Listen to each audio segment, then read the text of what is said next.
नमस्कार दोस्तों। तो इस वीडियो में पढ़ने वाले हैं फिजिक्स, जो कि आरआरबी एएलपी सीबीटी 2 के लिए बहुत ही इंपॉर्टेंट होगा। ठीक है, तो चैप्टर का नाम है work, power and energy. Work, energy and power. ठीक है, कार्य, ऊर्जा और शक्ति। तो इसमें सबसे पहले देखिए, जो इंपॉर्टेंट टॉपिक होगा मैं आपको वो सारी चीज़ बताऊंगा। ठीक है ना। तो गतिज ऊर्जा का फार्मूला सूत्र क्या होता है दोस्तों? देखिए यहाँ पर 4 ऑप्शन दिए गए हैं। ठीक है, तो जो ऑप्शन बी करेक्ट है 1/2 mv²। ठीक है, ये सिंपल है, आप सब लोग जानते होंगे। तो आइए फ्रेंड्स शुरू करते हैं शक्ति। ठीक है, तो शक्ति के बारे में दोस्तों, शक्ति का फार्मूला होता है क्या? कार्य बटा समय होता है। ठीक है ना, यानी कि वर्क अपॉन टाइम होता है। ठीक है, अगर टाइम बढ़ेगा दोस्तों तो शक्ति क्या होगा? घटेगा। ठीक है, ये तो बहुत सिंपल है दोस्तों। शक्ति क्या है? ये एक अदिश राशि है, स्केलर क्वांटिटी है। ठीक है ना।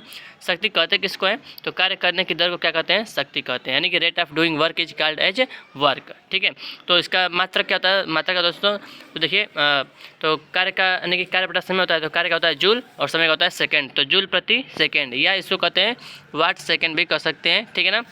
अगर बीमा पूछा दोस्तों, बीमा क्या होता है?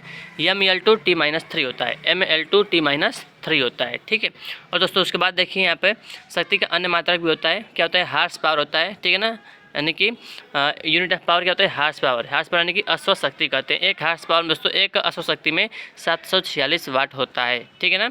और दोस्तों उसके बाद देखिए आगे बढ़ते हैं। देखिए अब देखिए ग्रेविटेशन, गुरुत्वाकर्षण में पढ़ेंगे। तो सबसे पहले तो टालमी ने कहा था क्या? पृथ्वी को जो है सौरमंडल का केंद्र बताया था। किसने? टालमी ने बताया था। ठीक है, पृथ्वी को जो है वो सौरमंडल का केंद्र बताया था। ठीक है, और दोस्तों उसके बाद कापरनिकस आए। तो कापरनिकस ने दोस्तों सूर्य को सौरमंडल का केंद्र बताया था। ये बस आप ध्यान रखिएगा किसको किसने जो है क्या कहा था। ठीक है ना। तो कापरनिकस ने दोस्तों सूर्य को सौरमंडल का केंद्र बताया था। ठीक है, और उसके बाद आए जोहान्स केपलर। उन्होंने कहा था कि उन्होंने जो है ग्रहों की गति के नियम दिए थे, यानी कि लॉ ऑफ प्लैनेटरी मोशन दिया था। ठीक, किसने? जोहान्स केपलर ने। ठीक है, उसके बाद न्यूटन आए। न्यूटन ने क्या कहा? देखिए जोहान्स केपलर के तीसरे नियम का उपयोग करके गुरुत्वाकर्षण का नियम दिया था। किसने? न्यूटन बाबा ने। ठीक है ना दोस्तों। उसके बाद देखिए गुरुत्वाकर्षण का नियम क्या है? तो फ्रेंड्स, ब्रह्मांड की प्रत्येक वस्तु के बीच एक आकर्षण बल लगता है, तो ये गुरुत्वाकर्षण का नियम है। ठीक है ना दोस्तों, जो बल होता है ना, जो बल लगता है, जो गुरुत्वाकर्षण बल लगता है, वो दोस्तों द्रव्यमानों के गुणनफल के समानुपाती होता है और दूरी के वर्ग के व्युत्क्रमानुपाती होता है। दोस्तों अगर आप इससे पहले भी पढ़े होंगे तो ये आपको बहुत ही सिंपल लग रहा होगा। ठीक है ना, यानी कि यफ जो है, जो द्रव्यमान है, वो क्या दोस्तों, जो बल है वो द्रव्यमानों के गुणनफल के समानुपाती और उनके दूरी के वर्ग के व्युत्क्रमानुपाती होता है। ठीक है ना, यानी कि अगर हम देखिए लिखेंगे ये प्रोपोर्शनल टू m1m2/r²। ठीक है, अब आइए क्वेश्चन कर लेते हैं। यहाँ पर देखिए, निम्नलिखित में से कौन सी भौतिक राशि किए गए कार्य की दर कहलाती है? तो यानी कि कार्य की दर यानी कि वर्क अपॉन टाइम, तो क्या कहते हैं उसको? शक्ति कहते हैं। ठीक है ना, पावर कहते हैं। उसके बाद अगला क्वेश्चन है, देखिए बहुत ही सिंपल सा क्वेश्चन है ये है। मोहन का वजन 40 किलोग्राम है और वह 10 सेकंड में 50 सीढ़ियाँ चढ़ जाता है। यदि प्रत्येक सीढ़ी की ऊंचाई 15 सेंटीमीटर हो तो मोहन की शक्ति क्या होगी? दोस्तों देखिए, शक्ति निकालना है तो P बराबर होता है W/T, वर्क अपॉन टाइम। दोस्तों यहाँ पे जो वर्क होगा ना, वो mgh/T से आप इसको निकाल सकते हैं। ठीक है ना, तो W की जगह आप mgh रख देंगे तो निकल जाएगा। m यानी कि द्रव्यमान 40 किलो, g यानी कि g का मान 10 लेना है, तो 40 × 10, और T जो है mgh हाइट जो है, तो 10 सेकेंड में 50 सीढ़ी, और 50 जो सीढ़ी है उसकी ऊंचाई क्या है? 15 सेंटीमीटर है, तो यानी कि 50 × 15 बटा में 100 कर देंगे मीटर में बदलने के लिए। ठीक है ना, और समय क्या है? 10 सेकंड। इसको रखेंगे, काट देंगे दोस्तों, काटने का क्या आएगा? 300 वाट आएगा। ठीक है ना, अगर आपको ये वाला नहीं आ रहा है यानी कि आप मुझसे पूछेंगे तो मैं इसको अलग से क्वेश्चन बता दूंगा। ठीक है ना, आइए और आगे बढ़ते हैं, अगला चैप्टर देखते हैं। तो आइए अब देखते हैं कार्य का एसआई मात्रक क्या होता है। दोस्तों याद रखिएगा, कार्य का एसआई मात्रक जूल होता है। ठीक है ना। अब देखिए ऊर्जा के प्रकार हम देखेंगे। पहला दोस्तों गतिज ऊर्जा, यानी कि काइनेटिक एनर्जी। तो जो गतिज ऊर्जा है वो गति के कारण ऊर्जा होता है, यानी कि एनर्जी ड्यू टू मोशन, यानी कोई जो वस्तु है अगर वो गति कर रहा है तो उसमें कौन सी ऊर्जा होगा?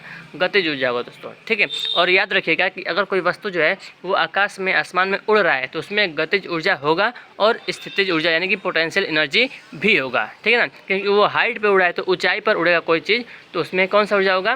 पोटेंशियल एनर्जी होगा। ठीक है ना, उसमें स्थितिज ऊर्जा होगा। और दोस्तों गति कर रहा है वो तो आगे बढ़ रहा है तो उसमें गतिज ऊर्जा भी होगा, याद रखिएगा। ठीक है, अब देखिए उसके बाद यहाँ पर फ्रेंड्स देखिए गतिज ऊर्जा का फार्मूला क्या होता है? 1/2 mv² होता है, हाफ mv² होता है। एक और फार्मूला होता है, याद रखिएगा, यहाँ पर अब देख सकते हैं। ठीक है ना, तो 1/2 mv² है और एक है P² अपॉन 2m है। तो P क्या है? ये संवेग है। P क्या है? संवेग है, तो याद रखिएगा, ठीक है ना, p²/2m होता है, ठीक है। तो यहाँ पे आप देख सकते हैं कैसे निकला है 1/2mv², इसमें हम गुणे यानी कि ऊपर नीचे m से मल्टीप्लाई कर देंगे दोस्तों, तो 1/2m²v² यहाँ पर हो जाएगा, अपन m हो जाएगा, तो m²v² को दोस्तों हम p² लिख सकते हैं, तो p²/2m यहाँ से ये फार्मूला यह आता है, ठीक है ना, ये वाला फार्मूला, ठीक है, याद रखिएगा। आगे बढ़ते हैं, देखिए उदाहरण देखिए दोस्तों, उदाहरण बहता हुआ पानी, बहती हवा, चलती हुई कार, तो इन सब में क्या है, गतिज ऊर्जा है, ठीक है ना। और दोस्तों यहाँ पे देखिए क्वेश्चन है, यदि किसी वस्तु के संवेग को, याद रखिएगा, यदि किसी वस्तु के संवेग को 20% बढ़ा दिया जाए तो गतिज ऊर्जा कितने % बढ़ेगी, ठीक है ना। तो फ्रेंड्स देखिए जो संवेग है और गतिज ऊर्जा है तो एक दूसरे के यहाँ पर देख सकते हैं, यहाँ पे तो ये फार्मूला था, ठीक है ना, कि E बराबर जो है p²/2m, तो क्या रहा है, संवेग को 20% बढ़ाना है तो काइनेटिक एनर्जी दोस्तों कितना बढ़ जाएगा, तो फ्रेंड्स तो 20% है, यहाँ पर देख सकते हैं फ्रेंड्स कितना आ जाएगा, देखिए यहाँ पे यानी कि 1.44 यानी कि 44% आएगा। दोस्तों आपने वो पढ़ा होगा, रामबाण सूत्र आपने पढ़ा होगा दोस्तों मैथ में, ठीक है, a+b+ab गुणे यानी कि a+b+ab/100, ठीक है ना, तो लगाएंगे 20% के हिसाब से, तो 20 + 20 40 और प्लस 20 × 20/100 यानी कि यहाँ से आएगा 4, तो 20 + 20 40 और प्लस 4 44%, तो यहाँ से आ जाएगा, ठीक है फ्रेंड्स। तो ऐसे ये वाला होता है, ठीक है। यहाँ पे देखिए m दिया है 2 kg, v दिया है 2 मीटर/सेकंड, तो पूछ रहा है काइनेटिक एनर्जी क्या होगा, तो इस फार्मूला में रख देंगे दोस्तों 1/2mv² में, तो आ जाएगा 4 जूल आ जाएगा, ठीक है ना। तो ये बहुत सिंपल होता है ये सारी चीज़, ठीक है। देखिए यहाँ पे और पूछ रहा है, क्वेश्चन है कि संवेग को अगर 10% बढ़ा दिया जाए तो काइनेटिक एनर्जी में कितने % की बढ़ोतरी होगी, ठीक है फ्रेंड्स। तो संवेग में 10%, तो फ्रेंड्स ऐसे ही लगा देंगे 10 + 10 गुणे 10/100, तो 10 + 10 20, 20 और 1 21%, यहाँ से आएगा आपका। देखिए फ्रेंड्स यहाँ से देखिए 1.21, 1 से कितना बढ़ा, 0.21 बढ़ा 100 में, तो गुणे 100 करेंगे तो 21%, यहाँ से आपका आंसर आ जाएगा, ठीक है। और देखिए फ्रेंड्स यहाँ पर लिखा भी आंसर इसका, ठीक है। उसके बाद देखिए क्वेश्चन है कि वेग को दोगुना बढ़ाने पर गतिज ऊर्जा में वृद्धि। दोस्तों फार्मूला से आप लगाएंगे 1/2mv² से, तो वेग को दोगुना करेंगे तो फ्रेंड्स 2 का स्क्वायर होगा 4, तो गतिज ऊर्जा में कितना % वृद्धि होगा, 4 गुना वृद्धि होगा। और कितने % की वृद्धि होगा दोस्तों, तो 300% की वृद्धि होगा, याद रखिएगा, ठीक है ना। 4 गुना यानी कि अगर 4 गुना को आप 400 करेंगे तो उसमें 1 कर दीजिएगा, ठीक है ना, तो यानी कि 300%। पहले यानी कि जो स्पीड होगी वो 100% रहा होगा, और 4 गुना यानी कि 400 हो गया होगा, तो कितने का अंतर आया, तो 400 में से 100 घटाएंगे तो 300 आएगा, तो वो 300% आपका आंसर हो जाएगा, ठीक है। उसके बाद देखिए स्थितिज ऊर्जा देखेंगे, स्थितिज ऊर्जा यानी कि पोटेंशियल एनर्जी, इसको P से दर्शाते हैं, ठीक है। तो स्थितिज ऊर्जा क्या होता है, वस्तु में उसकी स्थिति के कारण ऊर्जा होता है, यानी कि energy due to its position, यानी कि अगर वो पृथ्वी से कुछ हाइट पर रखा है तो उसमें स्थितिज ऊर्जा होगा, ठीक है। अगर वो गति भी कर रहा है तो उसमें गतिज ऊर्जा भी होगा, लेकिन अगर वो रेस्ट में है, रुका हुआ है, तो उसमें कौन सा एनर्जी होगा, स्थितिज ऊर्जा यानी कि पोटेंशियल एनर्जी होगा, ठीक है। जैसे एग्जांपल ले लीजिए, देखिए खींची हुई स्प्रिंग में, धनुष में, गुलेल में, ठीक है ना, बांध के रुके हुए पानी में भी स्थितिज ऊर्जा होता है, और उठाए हुए हथौड़े में भी स्थितिज ऊर्जा होता है, ठीक है। देखिए यहाँ पे ये जो है पानी जो ऊपर से गिर रहा है नीचे, तो किसके, पानी जो रुका हुआ है उसमें कौन सा एनर्जी है, उसमें स्थितिज ऊर्जा है, ठीक है। और गिर रहा है, अगर पानी गिर रहा है तो उसमें गतिज ऊर्जा होगा, ठीक है ना, नीचे आकर टकराएगा, तो टकराने से क्या होता है, उस पानी के टेम्परेचर में वृद्धि होता है थोड़ा सा, ठीक है। तो ये भी आप याद रखिएगा, ठीक है। उसके बाद हम देखते हैं, देखिए सूत्र क्या होता है पोटेंशियल यानी कि स्थितिज ऊर्जा का, तो PE = mgh होता है, ठीक है ना। ये मास से ऊपर द्रव्यमान रखा हुआ है, नीचे हाइट है, तो ऊंचाई पर है, तो ऊंचाई का उसमें स्थितिज ऊर्जा होता है, ठीक है। तो जी जो ग्रेविटेशनल फोर्स होता है, गुरुत्वीय त्वरण होता है, एक्सीलरेशन कारण जो है पानी वो नीचे गिरता है, ठीक है ना। उसके बाद दोस्तों देखिए m दिया है 2 kg, हाइट दिया है 10 मीटर, g का मान 10 लेना है, तो पोटेंशियल एनर्जी कितना होगा, तो P बराबर होता है mgh, इसमें रख देंगे 2 × 10 × 10, तो आ जाएगा 200 जूल आ जाएगा, ठीक है, सिंपल है। देखिए निम्न में से कौन अधिक काम कर सकता है, एक घूमता हुआ पहिया, बंदूक की एक चलती हुई गोली, गतिशील पत्थर, एक उठाया हुआ हथौड़ा। तो किसमें दोस्तों अधिक जो है किसमें अधिक जो एनर्जी होगा, तो बंदूक की एक चलती हुई गोली में, क्योंकि उसको जो स्पीड बहुत ही ज़्यादा है, ठीक है ना। तो अधिक काम कर, which of the following can do more work, तो a moving bullet of a gun, ठीक है। उसके बाद आगे बढ़ते देखिए किसी तने हुए रबर बैंड में किस प्रकार की ऊर्जा होती है। दोस्तों मैंने अभी आपको बताया था पीछे, तो स्थितिज ऊर्जा होता है किसी तने हुए रबर बैंड में, धनुष में, ठीक है, एक गुलेल में, ठीक है, तना हुआ गुलेल है तो उसमें जो है क्या होता है, स्थितिज ऊर्जा होता है, ठीक है। उसके बाद देखिए 5 किलोग्राम और 10 किलोग्राम द्रव्यमान की 2 इस्पात की गेंदों की गतिज ऊर्जाएं समान है। तो क्या कह रहा है कि गतिज जो ऊर्जा है वो समान है, ठीक है। तो यदि संभावना हो तो कौन सी गेंद तेजी से गति कर रही है। तो दोस्तों देखिए ये हम देखिए दोनों की गतिज ऊर्जा क्या है, समान है, ठीक है। तो गतिज ऊर्जा समान होने का मतलब जो फार्मूला होता है 1/2mv², तो दोनों का जो 1/2 ये देखिए M1 M2 अलग अलग अलग है, लेकिन जो गतिज ऊर्जा है वो समान है। तो 5 किलोग्राम वाली गेंद जो है वो तेज चल रही है, ठीक है। अगर गतिज ऊर्जा समान है तो जो हल्का जो द्रव्यमान वाला है उसका जो क्या होगा, गतिज ऊर्जा वो अधिक होगा, ठीक है ना, याद रखिएगा। तो 5 किलोग्राम वाली गेंद जो है वो तेज चल रही है, ठीक है। देखिए यहाँ पे इस हिसाब से देखिए 5 kg वाला है, एक 10 kg वाला है, ठीक है। तो E1 इक्वल टू KE2 है, तो 1/2 M1 V1 का स्क्वायर और इक्वल टू 1/2 M2 V2 का स्क्वायर। तो यहाँ से 5 एक इसको काटेंगे दोस्तों तो आएगा V1 का स्क्वायर बराबर 2 V2 का स्क्वायर आएगा, ठीक है ना।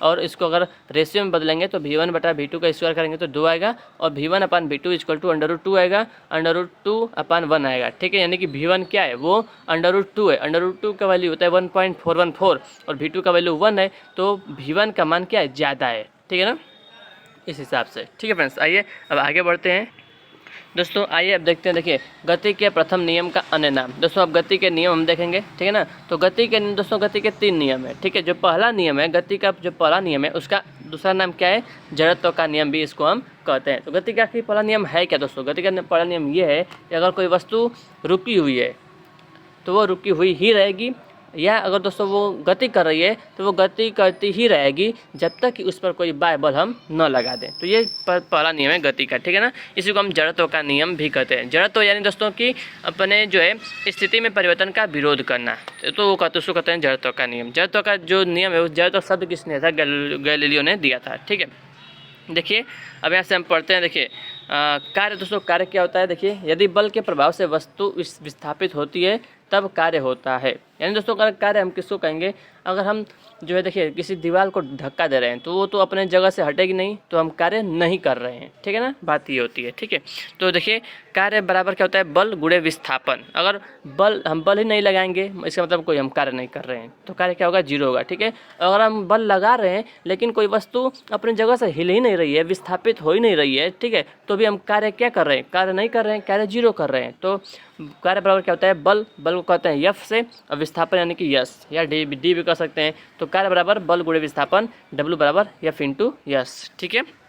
तो फ्रेंड्स देखिए अगर यहाँ पर एक और फार्मूला होता है F/S cos theta, F/S cos theta, यानी कि हम बल लगा रहे हैं किसी हम निश्चित एंगल पर, अगर बल लगा रहे हैं तो किस एंगल पर लगा रहे हैं, तो यहाँ पे उसका जो है कास हम ले लेते हैं, cos थीटा लेते हैं, F/S cos थीटा होता है, ठीक है ना। तो एक फार्मूला होता है बल का, F बराबर ma होता है, बल गुणे क्या होता है, F बराबर ma यानी कि मास इंटू एक्सीलरेशन, यानी कि द्रव्यमान गुणे त्वरण भी होता है, ठीक है ना। तो किलोग्राम मीटर प्रति सेकंड स्क्वायर, ठीक है। अगर डायमेंशन की बात करें कार्य की तो M/L/2 T-2 होता है, ठीक है ना। यहाँ पर देख लीजिएगा M/L/2 T-2 होता है, ठीक है ना। और देखिए मात्रक क्या होता है, देखिए MKS मात्रक होता है किसका, कार्य का, किलोग्राम मीटर स्क्वायर प्रति सेकंड स्क्वायर। ये एक जो है अदिश राशि है, स्केलर क्वांटिटी है, ठीक है।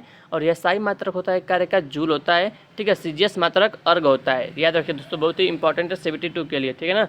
मात्रक MKS मात्रक पूछेगा तो किलोग्राम मीटर स्क्वायर प्रति सेकंड स्क्वायर, यह SI मात्रक जूल होता है, CGS मात्रक अर्ग होता है, 1 जूल बराबर 10⁻7 अर्ग होता है, ठीक है ना, याद रखिएगा। और 1 कैलोरी बराबर 4.186 जो है जूल होता है, याद रखिएगा, या 4.2 जूल होता है, ये भी आप याद रखिएगा, 1 कैलोरी बराबर, ठीक है ना। उसके बाद देखिए कार्य के प्रकार, तो कार्य कितने प्रकार के होते हैं, देखिए यानी कि कार्य, देखिए अगर हम कुछ कार्य कर रहे हैं, पॉजिटिव कार्य कर रहे हैं, ठीक है, यानी कि विस्थापन हो रहा है तो पॉजिटिव कार्य होगा, विस्थापन नहीं हो रहा है तो 0 कार्य हो रहा है। और अगर जो है हम कुछ निगेटिव में, यानी कि पीछे कुछ कार्य, जैसे हमको जाना था आगे, हम चले गए पीछे, तो हमारा कार्य निगेटिव हो गया। तो कार्य जो है वो कुछ भी हो सकता है, पॉजिटिव हो सकता है, निगेटिव भी हो सकता है, और 0 भी, 0 भी हो सकता है, ठीक है। तो आइए आगे देखते हैं। देखिए जैसे कुली जो है वो बोझा लेकर चल रहा है, ठीक है ना। कुली अपने जो बल है, जो भार है, वो अपने सर पे उठाया है और आगे की तरफ चल रहा है। तो जो उन दोनों के बीच में जो एंगल बनता है वो 90 डिग्री बनता है, और काश जो 90 अंश का मान होता है वो 0 होता है। तो इसलिए अगर हम फार्मूला में रखेंगे F/S cos थीटा में, तो F तो बल लगा रहा है, यानी कि F बराबर जो होता है ना, तो अगर रखेंगे उसमें दोस्तों तो क्या होगा, जो cos थीटा का वैल्यू है वो 0 हो जाएगा, तो बल कार्य जो है वो 0 हो जाएगा। तो इसलिए हम कार्य नहीं कर रहा है वो, ठीक है। तो ऐसे होता है। अब देखिए ऊर्जा क्या होता है, ऊर्जा एनर्जी क्या होता है, तो कार्य करने की क्षमता को हम एनर्जी कहते हैं, ऊर्जा कहते हैं। कार्य करने की क्षमता को हम क्या कहते हैं, ऊर्जा कहते हैं, ठीक है। और दोस्तों यानी कि एबिलिटी टू डू वर्क, यानी कि मान लीजिए कोई काम यहाँ पर कोई काम रखा है आपके लिए, अगर वो आप कर सकते हैं, काम को अगर आप कर सकते हैं तो आपके अंदर क्या है, ऊर्जा है। और किस दर से कर रहे हैं, यानी कि 1 घंटा में आप कितना काम कर रहे हैं, 1 दिन में आप कितना काम कर ले रहे हैं, वो आपकी क्या कहते हैं, उसको हम क्षमता कहते हैं। यानी कि आपको उसको क्या कहते हैं, शक्ति कहते हैं कि हाँ आपके अंदर करने की क्या है, शक्ति है। यानी कि शक्ति बराबर क्या होता है, वर्क अपॉन टाइम होता है। किस दर से कर रहे हैं तो वो आपकी शक्ति कराती है। लेकिन अगर आपको आपके अंदर काम करने की क्षमता है, अगर आपको कार्य करने की क्षमता है आपके अंदर, तो वो आपके अंदर ऊर्जा का बताता है, ऊर्जा बताता है, यानी कि आपके अंदर क्या एनर्जी है। ठीक है, तो एनर्जी का दोस्तों मात्रक क्या होता है, ठीक है, वो जो ऊर्जा का मात्रक है, ऊर्जा की बीमा है, वो क्या है, वो कार्य जो जैसे कार्य का मात्रक है वही क्या है, ऊर्जा का भी मात्रक है। ठीक है ना, तो ये ऊर्जा भी क्या है, एक अदिश राशि है। ठीक है, देखिए अब देखते हैं ऊर्जा के प्रकार, टाइप्स ऑफ एनर्जी, यानी कि वो तो हमने देख लिया था ना। देखिए मतलब अब क्वेश्चन देख लेते हैं। देखिए 20 न्यूटन का एक बल एक वस्तु को 2 मीटर विस्थापित कर देता है और 20 जूल कार्य करता है, तो बल और विस्थापन के बीच का कोण बताइए। दोस्तों तो फार्मूला है W बराबर f s cos theta. W का मान दिया है 20 दिया है, F का मान भी 20 दिया है, या S का मान 2 मीटर दिया है, कास थीटा का मान बताना है आपको। ठीक है, तो 1/2 बराबर आ गया कास थीटा के। तो कास कितने जो है अंश का वैल्यू 1/2 होता है, तो 60 अंश का जो है मान वो 1/2 होता है। तो ऑप्शन नंबर ए यहाँ से करेक्ट हो जाएगा। ठीक है, देखिए एक वस्तु पर बल लगाने के बावजूद भी किया गया कार्य शून्य होगा यदि उसका विस्थापन क्या होगा दोस्तों, तो शून्य होगा। ठीक है ना, अगर आप जो है शून्य, यानी कि अगर विस्थापन शून्य होगा तो जो है कार्य भी क्या होगा, वो शून्य होगा। ठीक है ना, यहाँ तक हो गया। आइए फ्रेंड्स आगे बढ़ते हैं दोस्तों। अब आइए आगे देखते हैं। अब हम देखेंगे पूर्ण आंतरिक परिवर्तन के बारे में। ठीक है, तो अब देखते हैं, बस इसको हम लास्ट देख लेते हैं। ठीक है, फिर अगले वीडियो में हम देखेंगे दोस्तों। यहाँ पे केवल फार्मूला यहाँ से देखिए, ये याद रखिएगा। यहाँ पे देखिए अगर आपको क्रांतिक कोण का मान दिया है 30 डिग्री, ठीक है ना, अपवर्तनांक का मान पूछ रहा है क्या होगा। ठीक है, तो याद रखिएगा कि क्रांतिक कोण जो है होता है साइन थीटा बराबर होता है 1/n। याद रखिएगा साइन थीटा बराबर होता है 1/n। तो साइन 30 अंश का मान 1/2 हो जाएगा 1/n, तो n बराबर क्या हो जाएगा 2। ठीक है, तो अपवर्तनांक का मान आ गया क्या, 2 आ गया। ठीक है, अब दोस्तों देखिए उसके बाद हम देखते हैं, उसके बाद देखिए यहाँ पे देखिए स्नेल का नियम होता है दोस्तों n1 साइन IC यानी कि क्रिटिकल एंगल है, और बराबर n2 साइन ये 90, यानी कि साइन IC का वैल्यू होता है n2/n1। ठीक है ना, IC क्या है, ये क्रिटिकल एंगल है। ठीक है ना, क्रांतिक कोण है, तो याद रखेगा कि साइन IC = n2/n1 होता है। ठीक है ना दोस्तों, देखिए अब होता क्या है, पूर्णांतरिक परिवर्तन होता क्या है, जब प्रकाश किरण जो है सघन माध्यम से विरल माध्यम में जाता है। दोस्तों याद रखिएगा कि सघन माध्यम से विरल माध्यम में, ठीक है ना, तो सघन माध्यम से विरल माध्यम में जब प्रकाश जाता है तब एक निश्चित आपतन कोण पर अपवर्तन कोण जो है वो 90 अंश हो जाता है।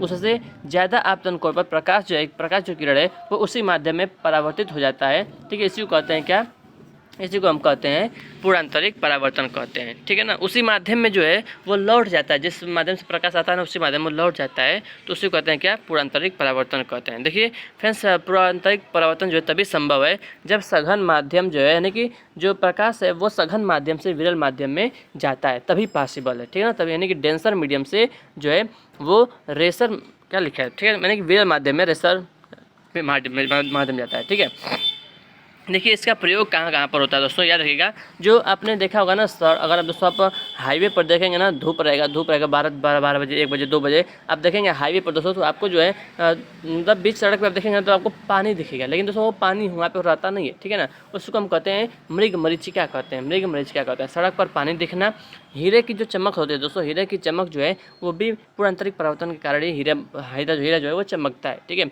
और तीसरा दोस्तों ऑप्टिकल फाइबर, यानी कि प्रकाशिक तंतु में भी जो इसी का प्रयोग करते हैं, और स्टेथोस्कोप में भी दोस्तों इसी का प्रयोग करते हैं। ठीक है ना, स्टेथोस्कोप में भी इसी का हम प्रयोग करते हैं। ठीक है, उसके बाद दोस्तों देखिए और चालक के बारे में थोड़ा सा देख लेते हैं। ठीक है फ्रेंड्स, आप जानते हैं कि CBT2 का पेपर आ गया, 19 और 20 तारीख को CBT2 का पेपर है। तो जितना जल्दी हम पढ़कर खत्म करेंगे, जितना जल्दी हम रिवीजन करेंगे, उतना जल्दी हमारा क्या होगा, कॉन्सेप्ट क्लियर होगा। ठीक है ना, तो फ्रेंड्स यहाँ पर देखिए क्या होता है, एक होता है सुचालक कंडक्टर होता है, एक जो अर्धचालक होता है, एक कुचालक होता है। ठीक है ना, तो देखिए फ्रेंड्स अर्धचालक में कौन कौन आता है, सिलिकॉन आता है, जर्मेनियम आता है। ठीक है ना, सिलिकॉन जर्मेनियम आता है दोस्तों। और दोस्तों यहाँ पर देखिए क्या क्या, और इसके बारे में दोस्तों देखिए जो सुचालक होता है, यानी कि जो अर्धचालक होता है वो 2 प्रकार का होता है, N टाइप होता है और P टाइप होता है। ठीक है, तो फ्रेंड्स देखिए N टाइप कैसे बनता है दोस्तों, N टाइप जो है वो देखिए पंच संयोजी हम मिलाते हैं, उसमें पेंटावैलेंट जो है मिलाते हैं पेंटावैलेंट, तो बनता है N टाइप। और अगर ट्राईवैलेंट सिलिकॉन के साथ अगर हम ट्राईवैलेंट मटेरियल मिलाएंगे तो वो P टाइप बनेगा। ठीक है ना, पेंटावैलेंट दोस्तों सिलिकॉन के साथ अगर पेंटावैलेंट मिलाएंगे तो N टाइप बनेगा, और जो है अगर हम सिलिकॉन के साथ ट्राईवैलेंट मटेरियल मिलाएंगे तो P टाइप बनेगा। ठीक है ना, तो फ्रेंड्स देखिए, अगर हम इन दोनों में मिलाते हैं तो उसको हम क्या कहते हैं, बाह्य अर्धचालक कहते हैं, बाह्य अर्धचालक कहते हैं, ठीक है ना दोस्तों। एक अर्धचालक होता है इंट्रिंसिक, यानी कि जो शुद्ध अर्धचालक होता है, शुद्ध अर्धचालक होता है, उसको हम कहते हैं क्या, उसको हम कहते हैं इंट्रिंसिक कहते हैं, इंट्रिंसिक, ठीक है, सेमीकंडक्टर। और दोस्तों अगर हम उसमें कोई जो है अशुद्धि मिला देते हैं तो उसको हम क्या कहते हैं, एक्सट्रिंसिक सेमीकंडक्टर कहते हैं, ठीक है ना। तो फ्रेंड्स एक्सट्रिंसिक में जो है यानी शुद्ध अर्धचालक में अगर हम कोई अधातु नहीं यानी कि कोई अशुद्धि मिलाते हैं दोस्तों, तो वो एक्सट्रिंसिक बन जाता है, ठीक है ना। अगर वही तो पेंटावैलेंट मिलाएंगे तो एन टाइप बन जाएगा, और ट्राईवैलेंट मिलाएंगे तो हम वो पी टाइप बन जाएगा, ठीक है। तो एन टाइप सेमीकंडक्टर में दोस्तों इलेक्ट्रॉन की जो है वो इलेक्ट्रॉन जो है वो मेजॉरिटी में होते हैं, और जो होल्स होते हैं वो जो है माइनॉरिटी में होते हैं, ठीक है। और पी टाइप में दोस्तों जो होल्स होते हैं वो मेजॉरिटी में होते हैं, और जो इलेक्ट्रॉन होते हैं वो जो है मतलब माइनॉरिटी चार्ज कैरियर होते हैं, ठीक है फ्रेंड्स। तो यहाँ पे अर्धचालक कंप्लीट हो गया है, ठीक है। अब दोस्तों नेक्स्ट वीडियो में हम देखेंगे बाकी जितने चीज़ बची हैं वो भी हम नेक्स्ट वीडियो में कंप्लीट कर देंगे, ठीक है फ्रेंड्स। अगर ये आपको वीडियो पसंद है, वीडियो को लाइक करेगा, चैनल को सब्सक्राइब करेगा। Thanks for watching this video. जय हिंद, जय भारत, वंदे मातरम।